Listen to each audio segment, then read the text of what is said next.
Le dispositif que je pilote, qui s'appelle Les Saventuriers, est un programme éducatif développé par le Centre de recherche interdisciplinaire. C'est un centre universitaire à Paris, dont l'objectif est très simple, c'est l'innovation dans l'éducation et la recherche.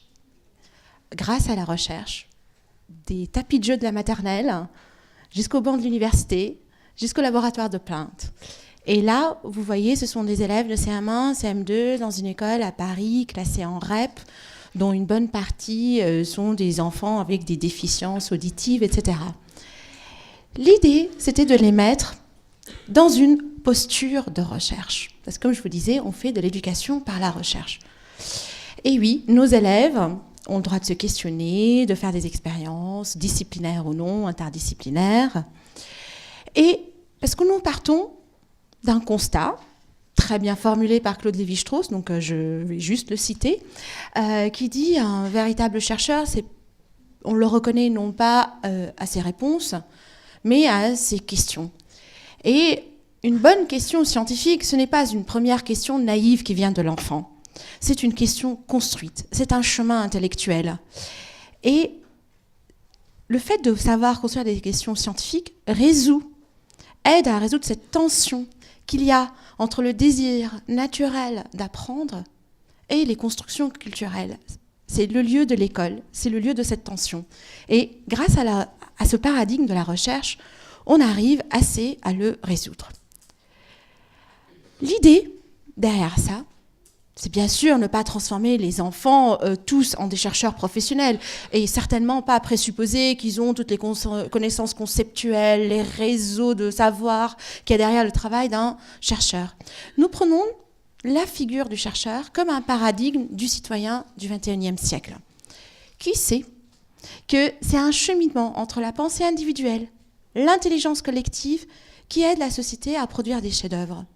Je vais à nouveau citer Bernard Maris, qui lui aussi, dès avril 2013, parlait de cette figure du chercheur comme un archétype du XXIe siècle. Pourquoi ? Parce que le chercheur donne et reçoit, crée collectivement, avec collaboration, et met la créativité au cœur d'une société où les rapports humains sont pacifiés. Et c'est un peu l'objectif ultime. On ne fait pas de leçons de morale aux enfants, on les met à travailler ensemble. On va un peu mettre les mains dans le cambouis. Je vous ai parlé un peu de généralité, d'éducation à la recherche, de figures archétypales. Nous avons bien sûr des entrées disciplinaires. Les enfants élémentaires, collège, lycée avec nous travaillent dans une logique collaborative avec des grands centres de recherche, en utilisant massivement les moyens numériques. Mais nous, on dit, et on fait, pas seulement on dit, on le fait depuis pas mal de temps, je vous en parlerai tout à l'heure. Il y a 3 critères.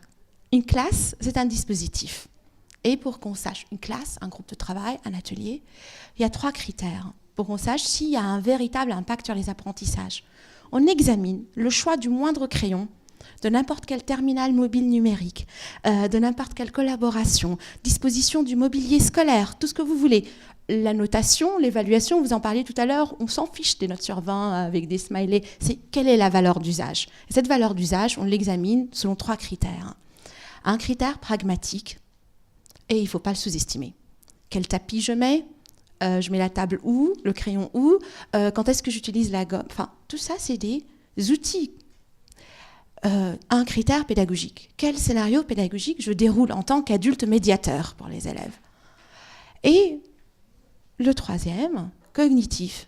Et là, je me situe du côté des enfants, des jeunes, parce que je m'intéresse particulièrement à tout ce qui est pré-bac. Et quand je parle de cognitif, je dis, qu'est-ce que l'enfant, grâce à ce dispositif pragmatique et pédagogique, va-t-il mobiliser, apprendre et produire ? Et nos dispositifs doivent cocher absolument tout cela pour fonctionner. Et avec les Saventuriers, on ne dit jamais à un enfant, non là c'est juste pas possible, ça n'existe pas. Tout est bon à apprendre. Je vais vous donner des exemples, je pense qu'il n'y a rien de mieux. Des élèves, toujours, ils voulaient travailler sur l'exploration spatiale. Bon, une année scolaire, c'est quand même assez court pour aller sur Mars aller-retour. C'est pas grave, on ramène Mars en classe. Donc, des élèves de CM1, CM2 ont modélisé Curiosity Rover, vous savez, le rover qui est en train d'explorer la surface de la planète Mars. Eh bien, on va apprendre en CM1, CM2. Donc, non, qu'est-ce que je dis? C'était un triple niveau, CE2, CM1, CM2, donc de 8 à 10 ans. En exploration sensorielle, on va maniper, on va comprendre comment les corps chutent, on va faire de l'exploration outillée, on va apprendre un petit peu à coder, on va comprendre que la technologie embarquée, ce ne sont rien d'autre que des hypothèses scientifiques. On va également aller vers l'exploration conceptuelle, petit à petit, comprendre que la gravité, quel est son rôle, la portée d'une fusée, quel est son rapport avec la longueur de l'objet qu'on lance. Eh bien, ils ont appris, ils ont fabriqué eux-mêmes, donc ils ont commandé les pièces détachées, ils ont appris un petit peu à coder pour mettre des capteurs, pour qu'ils tournent, pour qu'ils viennent, et ils ont fait un petit Curiosity en classe. Cette année, nous avons un partenariat avec l'APEX, qui est l'association des jeunes chercheurs sur l'épaule, et avec Wild Touch, la société de production de Luc Jacquet, en vue de la sortie du film de Luc Jacquet, Le ciel et la glace.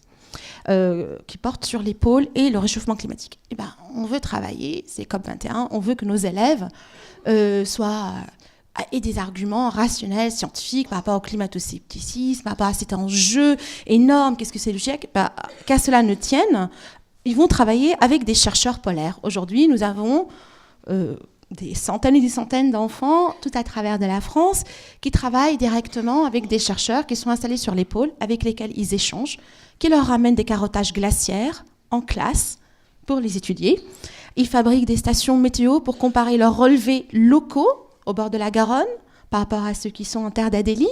Et je ne vais pas vous passer, on les met dans une situation, attention, pas seulement une logique de pédagogie de projet qui contextualise les apprentissages, mais en obéissant toujours projet pour les motiver, mais également en allant très loin avec la valeur d'exemplarité et d'exigence que peut avoir cette jouissance qu'a le chercheur d'apprendre et d'apprendre de manière rigoureuse et toujours créative et productive. Alors c'est un peu loin l'espace, il tarde à des lits, pas moins. Il y a un canal à Paris, le canal de l'Ourcq. Il y a des élèves qui ont envie de l'explorer, mais alors l'explorer complètement. 3 mois, étudier les micro-organismes avec les eaux de Paris, et puis on ne peut pas quand même voir ce qu'il y a à l'intérieur. C'est pas grave, on fabrique un sous-marin. Donc là, ils sont dans la phase d'exploration des phénomènes physiques qui font un corps flotte, avance dans l'eau, installer une caméra GoPro, le rendre étanche. Pourquoi je le fais? Je le mets dans l'eau, ce petit sous-marin. C'est pour prélever des données sur quoi? Sur la pollution de l'eau, sur les obstacles, l'opacité, parce qu'il y a une incidence d'opacité. Pareil, je dois apprendre à programmer parce qu'il ne va pas avancer tout seul dans l'eau. Je dois lui mettre des capteurs pour que le style avec un bras pour relever des objets. Donc là, c'est en cours, c'est pas encore fini. On est en train de modéliser aujourd'hui, vous voyez, avec des bouteilles, des tubes, comment on fait mettre de l'eau pour qu'il flotte. On parle beaucoup de l'école comme un lieu de contrainte. Ce n'est pas vrai. Il y a une histoire scolaire très riche d'ouverture, mais il y a quelque chose dont on parle moins, qui est souvent l'orientation subie par les élèves. On arrive, ils sont orientés en bac techno, bac pro, pas forcément par choix. Et il y a une filière en France, que vous connaissez, c'est la filière des biotechnologies. C'est un bac techno. Et techno en France, dans bac techno, franchement, c'est pas top. Et c'est pas grave. En accord avec l'Académie de Versailles, la moitié des lycées qui proposent la filière de biotech travaillent avec le CRI, donc notre centre de recherche. Nous avons envoyé des enseignants français des lycées publics techno se former en août au MIT, donc le Massachusetts Institute of Technology, parce que technologie dans MIT, c'est tout de suite très noble. Et alors que technologie chez nous, ça ne l'est pas. Donc ils sont partis, ils se sont formés à MIT, ils sont revenus. Nos étudiants de master ont créé un MOOC en anglais sur la biologie de synthèse à l'attention des lycéens de bac techno. Je répète parce que c'est vraiment important. Seconde, première, terminale et même des BTS. Donc j'ai dépassé mon pré-bac. Et les enseignants, les chercheurs, les élèves, nos étudiants travaillent ensemble. Quel est l'intérêt d'un MOOC? Double, parce que la biologie de synthèse, c'est nouveau. On ne connaît pas la discipline. Deuxièmement, renouveler l'apprentissage de la biologie par un regard d'ingénierie. Troisièmement, il est en anglais. Et qu'à cela ne tienne, les gamins, avec leurs profs d'anglais, sont en train de le traduire en entier en français. Vous pouvez cliquer, aller voir. Il y a déjà énormément de contenu en français. On a besoin du prof de philo, parce que la biologie de synthèse, ça pose des soucis éthiques, des vraies questions. Les biobricks, c'est les briques de Lego biologique. On travaille, on ne peut pas arrêter. On ne va pas arrêter du jour au lendemain à faire des biobricks, mais il faut réfléchir à leur finalité. Et bientôt, on va les envoyer quand même, les gamins, au MIT aussi. On ne va pas seulement envoyer les adultes. Et donc, cette orientation subie est devenue une voie de créativité, d'excellence, d'insertion dans le milieu professionnel et une volonté, on est plus ambitieux pour ces enfants que parfois ils le sont pour eux-mêmes. Et c'est pareil, c'est en cours, ça avance bien. Comme je vous disais, on ne s'arrête à rien. Toutes les disciplines, tous les travaux interdisciplinaires sont autant de terrains d'exploration pour les enfants, d'aventure intellectuelle. On fait du design, on fait de la sociologie, de l'anthropologie sur la figure du magicien, les zombias, les devins guérisseurs de Madagascar, avec des ressources en première main pour les enfants. Et tout cela, toujours dans un ancrage pédagogique, pas seulement en disant, voilà, le savoir en tant que tel suffit. Un chercheur se trompe, a des méandres de pensée, a des brouillons nobles, il recommence. L'évaluation, il faut que j'apprenne où est-ce que j'en suis. Je m'en sers non pas pour me sanctionner, pour me dire, tu point A, il faut que tu ailles à A2, il faut que tu ailles à A3. Et c'est formateur, c'est pas une sanction. Ils ont tous un carnet individuel du chercheur qui représente leur chambre à soi intellectuelle, la chambre à soi que Virginia Woolf réclamait. C'est une chambre à soi virtuelle qui peut être aussi sur un terminal numérique. On ne travaille pas seul, parce qu'il ne suffit pas de prôner le collaboratif, il faut le pratiquer. Nous le pratiquons intensivement. Autour des aventuriers du CRI, aujourd'hui, il y a de très nombreux acteurs en France et à l'international, porteurs de cette idée de décloisonner les lieux de savoir nobles, qui sont les universités, les laboratoires de recherche, les départements R&D, et leurs parents pauvres qu'est l'école. Parce que l'école, avec ses enfants, avec ses adultes, ses enseignants, ce sont également des travailleurs du savoir, et pas que les universités. Cette aventure est née il y a plusieurs années, dans ma classe, parce que j'étais enseignante pendant quelques temps, et dans d'autres classes.